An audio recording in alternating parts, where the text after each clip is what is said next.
जिस प्रकार से दीपावली में आप घर में दिए जलाकर घर को प्रकाश से भर देते हैं, वैसे इस दीपावली अपने अंतर मन के अंधेरे को काटना मत भूल जाइएगा। पॉजिटिविटी का प्रकाश जरूर जलाइएगा, क्योंकि ये कलयुग है। कई तरह की प्रॉब्लम हमको हमेशा सराउंड करके रखती हैं। Anxiety, depression, financial problem, relationship में प्रॉब्लम है, घर में प्रॉब्लम है, कितनी प्रॉब्लम है। उस प्रॉब्लम में कभी ये ना भूल जाएं, दीपावली हमें यही याद दिलाता है अंत में कि कितना भी अंधेरा क्यों ना हो, दिए जलाने से प्रकाश जरूर आता है। तो अंतर मन में कितनी भी प्रॉब्लम चल रही हो, इस दीपावली पॉजिटिविटी का प्रकाश जलाना मत भूलिएगा। अपने लव्ड वन के साथ, अपनी फैमिली के साथ बैठकर खूब हैप्पी मोमेंट शेयर कीजिएगा और इस दीपावली खुशी से अपने अंदर की पीस एंड स्टेबिलिटी को, अपने अंदर की मोटिवेशन को फिर से जगाइएगा। Happy Deepavali in advance from my side. और मैं सोच रहा था कि दीपावली में अपने स्टूडेंट को क्या गिफ्ट दिया जा सकता है, तो मुझे समझ में आया ये बात कि जिस तरह से प्रकाश जीवन में हो तो हमें अपने एम, हमारा जो मोटिव है वो क्लियर दिखता है। ऐसे एक मेंटोर, एक टीचर क्या कर सकता है अपने स्टूडेंट के लिए। तो इस यूपीएससी की जर्नी में आपके एम को क्लियर देखने में, आपके एम में आपको गाइड करने में, यूपीएससी के इस प्रिपरेशन में आपकी हेल्प करने के लिए, सही रास्ता दिखाने के लिए, एक गाइडिंग लाइट बनने के लिए आज इस दीपावली के शुभ अवसर पर मैं लॉन्च करने जा रहा हूं aspirant to IAS mentorship programme for UPSC 2026 pre as well as mains. और ये प्रोग्राम सभी स्टूडेंट के लिए नहीं होगा, ये कुछ स्टूडेंट के लिए होगा। सिंपल रीजन भी, अगर मैं आपसे कहूंगा मैं किसी को हायर करके मेंटरशिप दिलवाऊं तो गलत होगा। कई कोचिंग इंस्टीट्यूट करते हैं कि भाई मेंटरशिप प्रोग्राम लॉन्च करते हैं, पर मेंटोर कोई और होते हैं जिसका चेहरा आप देखकर जाते हैं, जिनसे सीखना आप चाहते हैं वो लोग नहीं होते हैं। फिर दिक्कत होती है, उनसे 1 to 1 बात नहीं हो पाती और फिर अपनी प्रॉब्लम भी शेयर नहीं कर पाते हैं, फिर वो चीज़ बनती नहीं है। मेंटोर को अपने मेंटी को समझने के बाद उसको सही डायरेक्शन देना ही मेंटोरशिप का पार्ट है। मेंटोरशिप का सबसे मोटिव यही है कि अपने मेंटी को कोई भी प्रॉब्लम में ना देखे, academic as well as non academic. Non academic की बातें तो कोई कर भी नहीं रहा है, ये बात आज तक आप समझ गए होंगे। इसीलिए क्योंकि मेरे पास लिमिटेड टाइम है, लिमिटेड कैपेसिटी है, इसलिए मैं सभी स्टूडेंट को देने जाऊंगा तो मैं कहीं ना कहीं सभी स्टूडेंट के साथ फेयर और उनको चांस नहीं दे पाऊंगा जिनसे मैं उनसे बात कर सकूं और उनकी प्रॉब्लम को सॉल्व कर सकूं, क्योंकि मेरे पास लिमिटेड टाइम है। इसीलिए प्रोग्राम जो है मेंटरशिप प्रोग्राम हमेशा से फ्यू स्टूडेंट के लिए ही रहा है। बैच नंबर 1 जो आता है वो जुलाई में आता है। बैच नंबर 2 हम 1 नवंबर 2025 से स्टार्ट करने वाले हैं। फिर एक बैच आता है जो प्री मेंटरशिप प्रीलिम्स के लिए होता है, प्री प्लस मेंस नहीं होता है। तो प्री प्लस मेंस के लिए लास्ट बैच है, जहां पर मैं आपको pre as well as mains के लिए गाइड करूंगा। और ये कुछ स्टूडेंट के लिए होगा, तो वो कुछ स्टूडेंट कैसे सिलेक्ट किए जाएंगे वो भी मैं आपको बताऊंगा। तो हम आपको कैसे सिलेक्ट करेंगे उससे पहले इस प्रोग्राम के फीचर सुन लीजिए, और एज अ मेंटोर आप मुझे चाहते हैं कि नहीं चाहते हैं ये आप डिसाइड कर लीजिए। आपके डिसाइड होने के बाद मैं भी डिसाइड करूंगा कि आप मेंटी बनने के योग्य हैं या नहीं है। योग्यता कैसे चेक करते हैं? आपके अंदर की जो भूख है, आपके अंदर की जो क्यूरियोसिटी है, कितना एफर्ट्स डालना चाहते हैं आप, उसको देखने में। और वो कैसे जज करते हैं? वो एक गूगल फॉर्म भरवा के कुछ क्वेश्चंस पूछते हैं और क्वेश्चन से आपका इंटेंट समझने की कोशिश करते हैं और इंटेंट के हिसाब से आपको सेलेक्ट या रिजेक्ट किया जाता है। तो आइए इस प्रोग्राम के क्या फीचर हैं वो मैं आपको समझाना चाहता हूं। वैसे ये प्रोग्राम अभी तक कोई लॉन्च ऐसे नहीं करता है जैसे हम मेंटरशिप करवाते हैं, और ये मैं पूरे दावे के साथ कह सकता हूं, क्योंकि आप कितनी भी मेंटरशिप जो करके आए हैं तो आपका ओरिएंटेशन होगा कि जैसे बाकी मेंटरशिप होती थी वैसी ही मेंटरशिप होगी। I must say here that this is the most unique mentorship programme. ये मेंटरशिप प्रोग्राम में क्यों यूनिक है? क्योंकि मैं डे 1 डे 2 नहीं करवाता हूं। डे 1 का मतलब है कि कुछ लोग आपको पूरी लिस्ट पीडीएफ बना के दे देंगे, day 1 polity chapter number 1, day 2 polity chapter number 2। ये कितना रोबोटिक वे है। क्यों? क्योंकि ऐसा जीवन में होता है कि इतनी कंसिस्टेंसी कैसे मेंटेन हो सकती है। हम एट द एंड ह्यूमन है, रोबोट नहीं। Day 1 polity number chapter number 1 5 दिन कर लिया, 6वें दिन 7वें दिन नहीं कर पाए, गैप लग गया, किसी भी वजह से गैप लग गया, तो फिर तो बैकलॉग क्रिएट होने लगता है, फिर वो मोटिवेशन ही चला जाता है। तो फ्लेक्सिबिलिटी बहुत जरूरी है, रोबोट नहीं बन सकते हैं। लोग आपको प्रॉमिस भी करते हैं कि आप हमारे से मेंटरशिप लिए आपका हम डेली शेड्यूल बनाएंगे। आप मुझे एक रैशनल बात बताओ, आपसे बेहतर आपको कौन जानता है आपका डेली शेड्यूल आप बनाओगे या कोई सामने वाला बना सकता है, और कितनों के लिए बना सकता होगा? फिर ये तो एकदम रैशनल व्यू पॉइंट है कि इट्स नॉट ह्यूमनली पॉसिबल। और साथ में आपको आपसे अच्छा कोई नहीं जानता, तो मैं आपको ये बता सकता हूँ कि डेली शेड्यूल बनता कैसे, क्या होना चाहिए, पर बना के कोई नहीं दे सकता, क्योंकि कुछ लोग फॉल्स प्रोमिसेस करके भी आपको मेंटरशिप का पार्ट बनाना चाहते हैं। इसलिए मैं आपको इन चीजों से अवेयर भी करवाना चाहता हूं। साथ में बाकियों की मेंटरशिप में एक जो बड़ी मेजर प्रॉब्लम है, सिर्फ एकेडमिक के ऊपर ध्यान देते हैं। UPSC is not about academic only. UPSC एक पर्सनैलिटी का गेम है। नॉन एकेडमिक प्रॉब्लम हमको कितना परेशान करती है। अगर हमारा नॉन एकेडमिक माइंड अगर सही नहीं है तो हम कैसे पढ़ाई कर पाएंगे? अगर मन में युद्ध चल रहा है तो सामने वाला युद्ध कैसे जीत पाएंगे? प्री मेंस इंटरव्यू एक तरह से चक्रव्यूह है जिसको ऐसे रचा गया है कि जिसकी पर्सनैलिटी एकदम मोस्ट रेजिलियंट है वही ये गेम जीत पाएगा। और इसीलिए कोई भी other mentorship programme, PYQ, trend analysis, examiner का माइंडसेट क्या है, इन सब पर कोई फोकस नहीं रहता है। लेकिन जो मैं करवाता हूं उसमें सबसे बड़ा पार्ट ये, मैं अगेन बोलता हूं, एकेडमिक के साथ साथ नॉन एकेडमिक बातें करना, नॉन एकेडमिक चीजें आपको समझाना, ताकि आपका माइंड काम में रहे। चाहे कोई भी गेम हो, चाहे यूपीएससी का गेम हो या लाइफ का गेम हो, जीतेंगे सिर्फ आप कॉन्फिडेंस की वजह से। और सूडो कॉन्फिडेंस नहीं, कॉन्फिडेंस तब आता है जब आपके मन का युद्ध नहीं होता है। मन में फालतू युद्ध चलेंगे तो सामने वाला युद्ध आप जीत नहीं पाएंगे। इसलिए आपकी प्रॉब्लम्स को आइडेंटिफाई करना और फिर उनको सॉल्व करना, ये मेरा काम रहेगा, ताकि मैं आपके ऊपर फोकस कर सकूं। साथ में नॉन एकेडमिक सेशन के ऊपर फोकस होगा। और जब भी आप चाहें, इस सेशन के एंड पर, जब भी हम लेक्चर लेते हैं उसके एंड पर आप मुझसे 1-to-1 भी बात कर सकते हैं। जो प्रॉब्लम आप सबके सामने नहीं शेयर कर सकते हैं वो 1-to-1 में मेरे साथ शेयर कर सकते हैं। और ये बातें हमारे बीच में ही रहती हैं हमेशा से।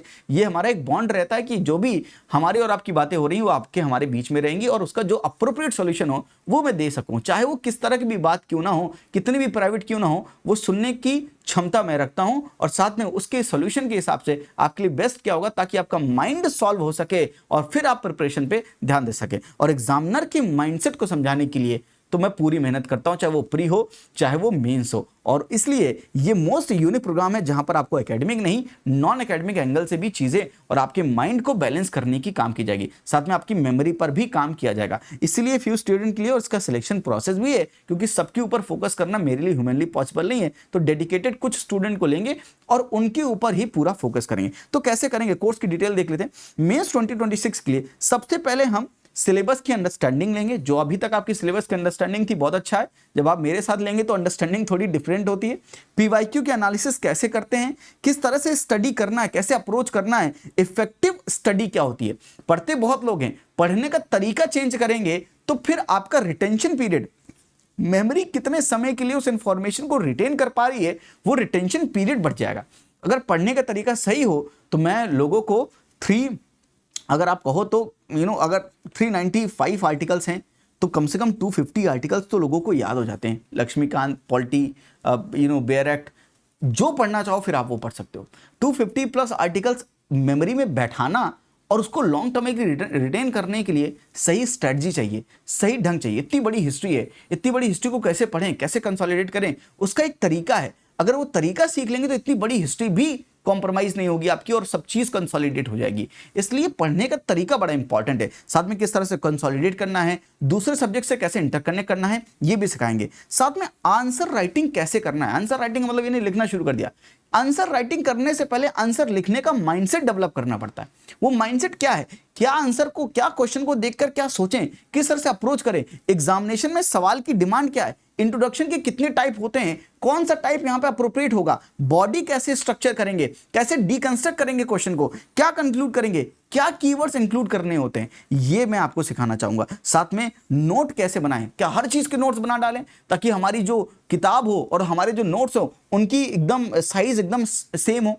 ऐसा नहीं, नोट मेकिंग की आर्ट है। किस चीज के ऊपर नोट्स बनाएं, कहां पर नोट्स बनाएं, कितने नोट्स बनाएं, वो भी समझना जरूरी है। साथ में एकेडमिक के साथ साथ non academic, time management, stress management, personality management और सॉल्यूशन जो देंगे आपकी प्रॉब्लम के अकॉर्डिंग। और साथ में एक अकाउंटेबिलिटी, एक चेक रखेंगे ऊपर आपके ऊपर, ताकि जब भी, क्योंकि मेंटरशिप का रूल है, अगर आप ढंग से परफॉर्म नहीं कर रहे हैं तो आपको हर एक महीने के बाद, 1 मंथ के बाद आपको चांस मिलेगा। वो चांस क्या है कि अगर आप सही परफॉर्म नहीं कर रहे तो आपको निकाला जा सकता है, अगर आप सही परफॉर्म कर रहे हैं तो आपको रखा जाएगा। तो अकाउंटेबिलिटी प्रॉपर रहेगी आपके ऊपर, ताकि वो मोटिवेशन बना रहे, वो पढ़ने, और आपके ऊपर एक डंडा रहे कि भाई कोई निकाल देगा। फिर जो यहां से चीजें मिल सकती थी, जो हम गाइडेंस मिल सकता था, जो हम अपने पाथ पर पहुंच रहे थे, आगे बढ़ रहे थे, वो कैसे बढ़ेंगे। तो आपके ऊपर एक थोड़ा सा प्रेशर रहेगा कि अपनी अकाउंटेबिलिटी को आप हमेशा मुझसे अकाउंटेबल रहें, ताकि आप अपने काम को टू बी ऑनेस्ट सही ढंग से करते रहें। इसलिए अकाउंटेबिलिटी रहेगी। साथ में प्री के लिए क्या करेंगे, बड़ा इंपॉर्टेंट है प्री। बहुत ढेर सारे स्टूडेंट प्री देते हैं और बाबा प्री में फेल होने की वजह बहुत है क्योंकि एग्जामिनर के माइंडसेट को कभी समझने की कोशिश नहीं करते हैं। इसलिए एग्जामिनर के माइंडसेट को समझकर पीवाईक्यू के एनालिसिस कर यानी प्री में क्या पढ़ना है, थीम्स कौन सी हैं जो इंपॉर्टेंट है, वो आइडेंटिफाई करेंगे, वो पढ़ने की कोशिश करेंगे। पीवाईक्यू का एनालिसिस सिर्फ यूपीएससी के नहीं, सीएपीएफ के, सीडीएस के, जियो साइंटिस्ट के, ये क्या पैटर्न है, इस पैटर्न के हिसाब से मैंने पिछली बार बताया था कि एक पैटर्न है यूपीएससी में कि जो 1995 के क्वेश्चन है वही 2005 की थीम है, वही 2015 की थीम है, वही 2025 की थीम है, और लोकल सेल्फ गवर्नमेंट के सवाल चारों बार आए हैं, और 2025 में भी लोकल सेल्फ गवर्नमेंट से सवाल पूछा गया, पंचायत सवाल पूछा गया, और ऐसे कई मैंने चीजें जो आपको बताई थी वो आपको पिछली बार हेल्प भी की हैं। ये क्या है? यही तो एग्जामिनर का माइंडसेट है, यही तो पैटर्न जो डिकोड करते हैं और इससे हमें चीजें समझ में आती हैं। तो पीवाईक्यू का एनालिसिस भी करेंगे, मेरे 21 ब्रह्मास्त्र लगाएंगे। 21 ब्रह्मास्त्र जो है मेरे पास वो वे ऑफ सॉल्विंग क्वेश्चन है। एग्जामिनर के माइंडसेट को समझकर जो सवाल नहीं भी आते हैं, सवाल नहीं आते पर जवाब आता होगा, ये थोड़ी अजीब बात है, पर हाँ ऐसा होता है कि अगर यूपीएससी में आपको सवाल नहीं आता पर एग्जामिनर के माइंडसेट को समझते तो आपको समझ में आता कि जवाब कैसा होगा। तो जवाब ढूंढने में ये किस ब्रह्मास्त्र, ब्रह्मा का अस्त्र है, रैशनल अस्त्र हैं जो कि एग्जामिनेशन में आपके सवालों को सॉल्व करने में मदद करेंगे। जो 2026 के लिए इंपॉर्टेंट टॉपिक होंगे,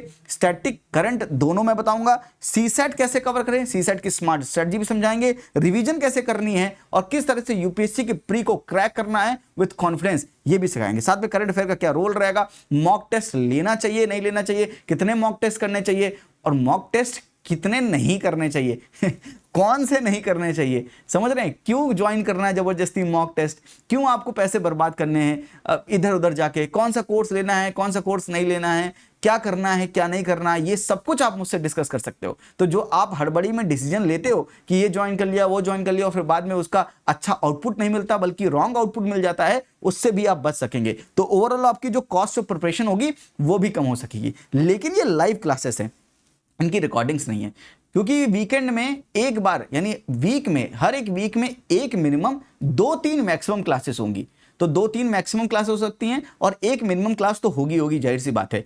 वो लाइव क्लासेस ही रहेंगी और मोस्टली वीकेंड पे रहेंगी, या तो 2 PM पे या तो 8 PM पे रहेंगी। तो minimum 1 class in a week, maximum कोई लिमिट नहीं है बट 2-3 हो जाएंगी। और वीकेंड पर मोस्टली होगी जो कि 2 बजे या रात के 8 बजे होगा। तो जो भी वर्किंग वाले हैं वो भी आप ज्वाइन कर सकते हो ताकि आपका वर्क जो है वो डिस्टर्ब ना हो, वर्क के अकॉर्डिंग आपकी चीजें बैठ जाए। रिकॉर्डिंग नहीं है, रिकॉर्डिंग एक्सट्रीम सिचुएशन में है, बहुत कुछ हो गया और आपने मुझे प्रायर इंफॉर्मेशन दी कि सर मैं आज क्लास नहीं कर पाऊंगा ड्यू टू दिस रीजन, तो मैं आपको रिकॉर्डिंग प्रोवाइड कर दूंगा। यानी इतनी फ्लेक्सिबिलिटी है, एकदम रिजिड नहीं है, पर हाँ रिकॉर्डिंग नॉर्मली अवेलेबल नहीं है जब तक कोई कंडीशन, एक्सट्रीम कंडीशन आपके साथ ना हो। क्योंकि लाइव क्लास का करने का मजा अलग है।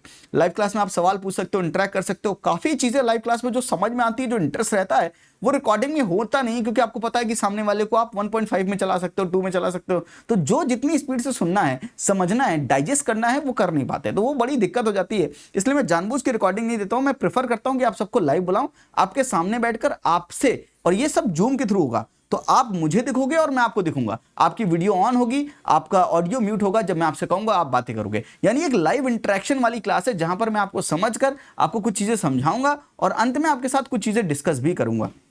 Language Hindi plus English mix होगा जैसे हम करते हैं। ये 1 नवंबर 2025 से स्टार्ट हो रहा है। तो कैसे 1 नवंबर 2025 से स्टार्ट हो, तो अप्रॉक्स 15 जनवरी तक हम मेंस करेंगे एंड देन 15 जनवरी से 15 मई तक हम प्री करेंगे। तो इस तरह से हम 7 मंथ के अप्रॉक्स जो है वो करेंगे, यानी 3 मंथ्स का मेंस करेंगे, 2.5 या 3 मंथ्स का मेंस करेंगे एंड 4 मंथ्स के लिए हम प्री की प्रिपरेशन करेंगे। और इसकी फीस होती है 4000 रुपीज पर मंथ, यानी मंथली बेसिस पर आपको 4000 रुपए पे करने पड़ेंगे। ये मेरी फीस हमेशा से रही है, आज से नहीं है, यानी मैंने बढ़ाई नहीं है, वही है 4000 रुपीज पर मंथ या मेरी फीस रहेगी। और अगर आप इस दुनिया में समझ सकें कि किस लेवल पर इन्फ्लेशन है और बाकी चीज़ें हैं, तो आप समझ सकते हैं स्कूल की फीस कितनी होती है, कॉलेज की फीस कितनी होती है और बाकी इंस्टीट्यूट की कितनी फीस है और इस मेंटरशिप की कितनी फीस है। तो जब भी लगे फीस बहुत ज़्यादा है तो आप समझिएगा आपको मिलने क्या वाला है। आईफोन महंगा है और बाकी ओप्पो सस्ते हैं, वीवो सस्ते हैं, तो दोनों की क्वालिटी में भी जमीन आसमान का अंतर है। उनकी वीडियो, उनकी फोटोग्राफी, फोटो क्वालिटी में बहुत अंतर है। तो जाहिर सी बात है जिस क्वालिटी मेंटरशिप की आप बात कर रहे हो, जो आपको चाहिए, अगर वो डिलीवर कर पाया मैं, तो वो जो चीज़ आपको मिल पाएगी उसके सामने ये जो आप फीस है वो एक नॉमिनल फीस आपको लगेगी। ऐसा मैं इसलिए भी कह रहा हूँ क्योंकि अगर आप सही गाइडेंस नहीं मिला आपको, आप सही रास्ते पर नहीं आए और आप अपने गोल को अचीव नहीं कर पाए और 2-3-4 साल प्रिपरेशन में रहे, तो जितना आप पर मंथ 4000 अगर आप मुझे पे करो, नहीं पे करोगे तो उससे ज्यादा आप 3-4 साल इस प्रिपरेशन में रह के कर दोगे। आपका रूम का रेंट भी तो बढ़ता रहेगा जिस तरह से आपके ईयर्स बढ़ते रहेंगे। तो मैं आपसे रिक्वेस्ट करूंगा जब भी आपको फीस कम ज्यादा लगे तो सोचिएगा कि फिर इस ज्यादा के हिसाब से आपको रिवर्ट में मिल क्या रहा है। भाई आप अगर किसी कपड़े को महंगा कपड़ा खरीद रहे हो तो महंगा कपड़ा क्यों है, उसकी कुछ तो क्वालिटी होगी। तो अगर आपको महंगा लगे तो ये पर्सपेक्टिव भी सोचिएगा, क्योंकि कई लोग मुझे कहते हैं अरे सर बहुत महंगा लग रहा है, 4000 रुपीज पर मंथ। आप 1.5 लाख रुपए वाजीराम में देते हैं, कौन सी मेंटरशिप आपको मिलती है, I don't know. Next IAS कितने इंस्टीट्यूट हैं जहां पर आपको फिर किताबें पढ़ा देते हैं, फिर ये नहीं समझाते हैं कि भाई आगे क्या करना। मैं ज्यादा नहीं बोलना चाहूंगा पर आप समझ जाओगे, आई होप आप समझ जाओगे। तो मेंटरशिप का जो मतलब है वो जो मैं करना चाहता हूं, जब आप एक बार ज्वाइन कर लोगे, और मैं कहता हूं एक मंथ ज्वाइन करके देख लेना, अप्लाई करके देख लेना, अगर सिलेक्ट हो गए तो एक मंथ करके देख लेना। एक मंथ में 4000 रुपए का तो रिस्क है, उसके बाद तो आप छोड़ सकते हो। एक महीने के बाद आपको पूरी फीस पे करने की जरूरत नहीं है, उसके बाद आप छोड़ सकते हो, आपकी जब भी मर्जी हो। एक महीने में आपको पता चल जाएगा कि मैं क्या करवाता हूं और आपके अंदर क्या प्रिपरेशन में चेंज आ रहा है, और मुझे ही पता चल जाएगा कि आप कितने कैपेबल हैं। तो ये भी हो जाएगा एक तरह से। तो आप एक बार अप्लाई करके, और अगर सिलेक्ट हो गए तो एक बार करके देखिएगा। मेरी गुजारिश आपसे ये, अगर आप काबिल हुए तो आपको एक महीने बाद जो आपको अंदर चेंज दिखेगा उसके हिसाब से आप फिर कर सकते हैं। किस तरह से इस प्रोसेस में अप्लाई करना है, तो आप मेरी वेबसाइट www.hoptushan.com में जा सकते हैं, जिसके लिंक डिस्क्रिप्शन में है। वहां पर एक कोर्स आपको दिखेगा जिसका नाम होगा aspirant to IAS mentorship programme 2026 batch number 2, और वह ऐसा दिख रहा होगा, और वहां पे 499 लिखा होगा। ये 499 क्या है, ये 499 रजिस्ट्रेशन फीस है। यानी जब आप रजिस्टर कर रहे हैं अप्लाई करने के लिए, तो अप्लाई करने के लिए 499 प्लस जीएसटी आपको देना होगा। लेकिन अगर आप सिलेक्ट नहीं हुए तो आपको 499 वापस कर दिए जाएंगे। जीएसटी जाहिर सी बात है गवर्नमेंट के पास चला गया, 18-20 रुपए, वो तो मैं नहीं दे पाऊंगा। लेकिन आपको 499, अगर आप सेलेक्ट नहीं हुए तो आपको 499 आपके रिफंड हो जाएंगे। और अगर आप सेलेक्ट हो गए तो आपकी 4000 रुपीज जो पर मंथ फीस है उसमें आपका 499 एडजस्ट किया जाएगा। यानी ये जो रजिस्ट्रेशन है ये रिस्क फ्री है, ये रिस्क फ्री है। आप आराम से रजिस्टर कर सकते हैं, आप अच्छे सवालों का जवाब लिखकर। अगर आप सिलेक्ट नहीं हुए तो आपको रिफंड मिल जाएगा, सिलेक्ट हो गए आप तो उसके बाद आपको क्या किया जाएगा, आपकी फीस में एडजस्ट कर दिया जाएगा। तो जब आप वेबसाइट में जाएंगे www.hoptushan.com और इस कोर्स में क्लिक करेंगे और इसको बाय करेंगे, रजिस्टर करेंगे अपने आप को, उसके बाद वहां पर लिंक वाले सेक्शन में आपको गूगल फॉर्म की लिंक दिखेगी, और वहां पर आप गूगल फॉर्म की लिंक को क्लिक करके गूगल फॉर्म को फिल करके फिर मुझे टेलीग्राम पे, वहां पे एक लिंक होगा मेरा पर्सनल टेलीग्राम का, वहां पर अपना नाम, नंबर और ईमेल सेंड करेंगे तो वो प्रोसेस कंप्लीट हो जाएगा। और फिर मैं आपको गूगल फॉर्म चेक करने के बाद आपको आपके टेलीग्राम, जहां पर आपने मुझे मैसेज किया अपने नाम, नंबर और ईमेल के साथ, वहां पर मैं आपको इन्फॉर्म कर दूंगा कि आप सिलेक्ट हैं या रिजेक्ट हैं। अगर आप रिजेक्ट होंगे तो आपको रिफंड कर देंगे, सेलेक्ट होंगे तो आगे की प्रोसेस को कंटिन्यू करेंगे। ये पूरा मेंटरशिप प्रोग्राम का पूरा हमारा पैटर्न रहा है, और इस तरह से हम मेंटरशिप प्रोग्राम कंडक्ट कराते हैं। और आज तक जितने स्टूडेंट है, अगर उनका फीडबैक चाहिए आपको तो मैं टेलीग्राम पे उनके फीडबैक को भी डाल दूंगा, और अभी तक मैंने कुछ फीडबैक डाले थे वो आप पहले भी चेक कर सकते हैं। आज के लिए इतना ही। इस मेंटरशिप प्रोग्राम में जरूर ज्वाइन करके एक बार, एक महीने के लिए इसको आजमा के देखिएगा। शायद ये आपकी प्रिपरेशन के उस लेवल को चेंज कर दे जिस लेवल में आप अभी सर्वाइव नहीं कर पा रहे हो, और जिसकी वजह से आपका एग्जामिनेशन क्वालिफाई नहीं हो रहा है। अगर आप लेवल अप करेंगे, अपने लेवल को बढ़ाएंगे, हो सकता है ये मेंटरशिप उस लेवल अप करने में आपको मदद कर दे और एग्जामिनेशन में जीत दिला दे। आज के लिए इतना ही। Once again happy Diwali to everyone. Thank you, नमस्ते, जय हिंद।